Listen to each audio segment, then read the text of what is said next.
Shohim zhvillimet nga lindja e mesme. Marta nisi si një ditë diplomatike e tensionuar në Washington me avionin Air Force 2 gati për të dërguar me nën presidentin J.D. Vance në Islamabad për një raund tjetër bisedime paqe mes Shteteve të Bashkuara dhe Iranit.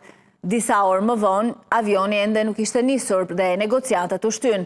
Presidenti Trump njoftoi se do të zgjasë armëpushimin me Iranin, i cili pritej të skadonte të mërkurën në mbrëmje për t'i dhënë më shumë kohë reagimit të regjimit dhe që në mënyrë që ata të paraqesin një propozim të unifikuar për përfundimin e luftës. Gjatë ditës, Trump shqyrtoi opsionet e tij, ndërsa bota priste të shihte nëse vendet po afroheshin fundit të konfliktit. Vendimi i tij shënoi herën e dytë brenda 2 javësh që ai tërhiqet nga kërcënimi për përshkallëzimin e luftës, duke fituar më shumë kohë për ta mbyllur një konflikt që po i afrohet 2 muajve.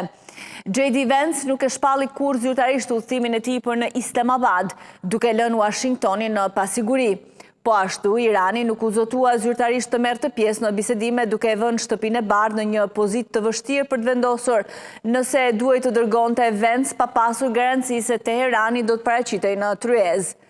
Me kalimin e orëve u shfaqën shenjat e shtyrjes. I dërguari special Steve Witkoff dhe edhe ëndri Trump, Jared Kushner, pjesë e ekipit negociator amerikan të udhëhequr nga Vance, udhëtuan drejt Washingtonit nga Miami në vend që të shkonin drejt Islamabadit.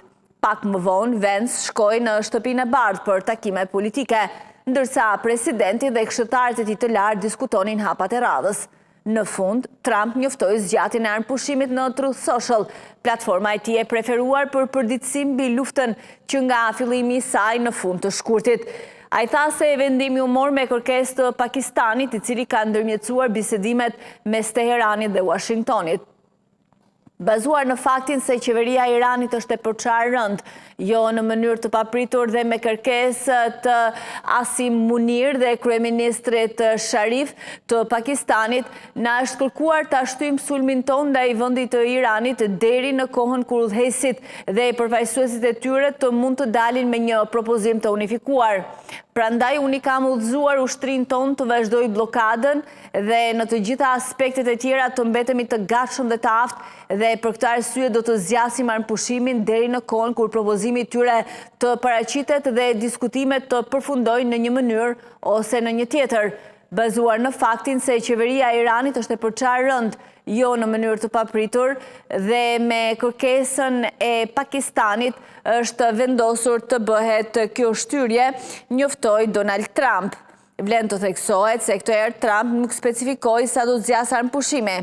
Më herët, gjatë muajit ai kishte vendosur një afat 2 javor për armëpushimin e parë pas deklaratave kontradiktore në intervistat për shtyp ku nga njëra anë thoshte se bisedimet po shkonin mirë, por nga ana tjetër paralajmëronte se mund të rifillonte luftën nëse Irani refuzon të negociojë.